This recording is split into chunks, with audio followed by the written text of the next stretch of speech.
Now, in an attempt to counter Russian troops in Ukraine, US President Joe Biden has now signed an order to provide $350 million in military aid to Kyiv. The development comes as Russian forces continue to march forward to siege the Ukrainian capital and overturn the Zelensky government. Other countries, including Germany, have also announced to provide military assistance to Kyiv, while France has pledged to send more military equipment as well as fuel to Ukraine to help fight off the Russian invasion here. Our next report gets you all the details. President Joe Biden on Friday instructed the U.S. State Department to release up to an additional $350 million worth of weapons from U.S. stocks to Ukraine, as the country struggles to push back a Russian invasion.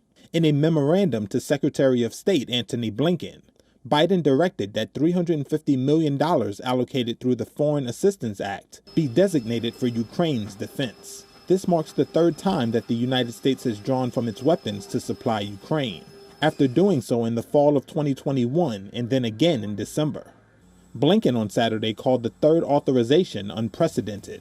Over the past year, the United States has committed more than $1 billion to security assistance to Ukraine, Blinken said.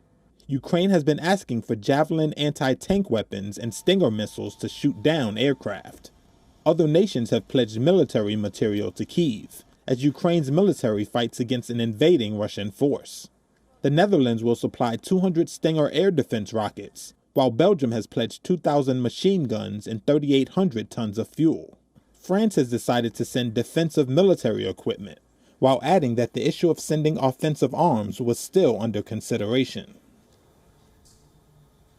And for more on this, Dr. Malcolm R. Davis, Senior Analyst in Defence Strategy and Capability, the Australian Strategic Policy Institute, Canberra, is now joining us live.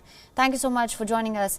Citizens of Ukraine have taken up arms. Russian forces continue to pound the capital with artillery and cruise missiles. How do you assess the strategic and military capabilities of Ukraine to hold off Russian forces?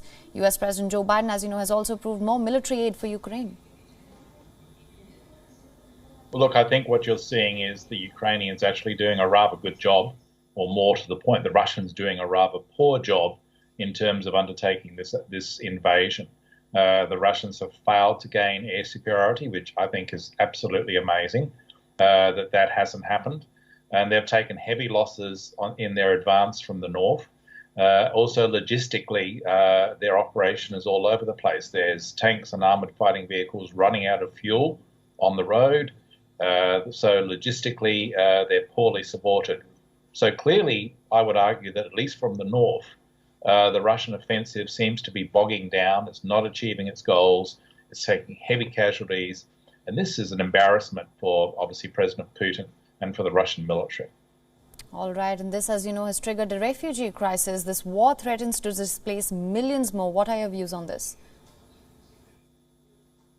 Yeah, the refugee issue is a very serious one. You're going to have large numbers of civilians coming out of Ukraine into Poland, and I think the Poles are probably managing that as best they can. But those people have to be protected. And it's interesting to note that a lot of Ukrainian families are basically heading west to NATO states, and then mostly the men, the males of that family are heading back to fight. So I think that your refugee crisis is going to grow over time, particularly if the Russians start to escalate their offensive against the cities, including Kyiv. Potential for large-scale civilian casualties weighs heavily on everyone's mind. And so I think you will see increasing numbers of refugees heading westwards. Right. Also now, Russia's military operations started in East. They're swiftly moving in deeper in Ukraine. What are your views on the Russian plan of action? What can we expect in the days to come? I think given the poor showing so far by the Russian military means that Putin and his regime will place increasing pressure on the Russian military to actually make gains. So you could see increasing use of large-scale high explosive weapon systems. One of those ones that I think we have to be aware of is the TOS M1, which is a thermobaric weapon system that has been deployed into Ukraine. It's the closest thing to a nuclear weapon without actually having a nuclear weapon.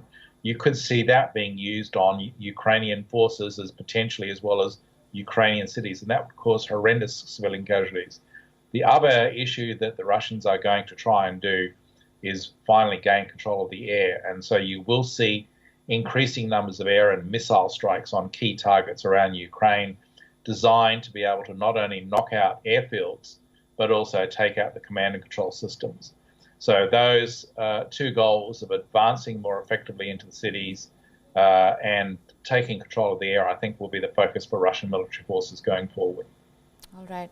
Dr. Davis, thank you so much for joining us with all your inputs on this. WION is now available in your country. Download the app now. Get all the news on the move.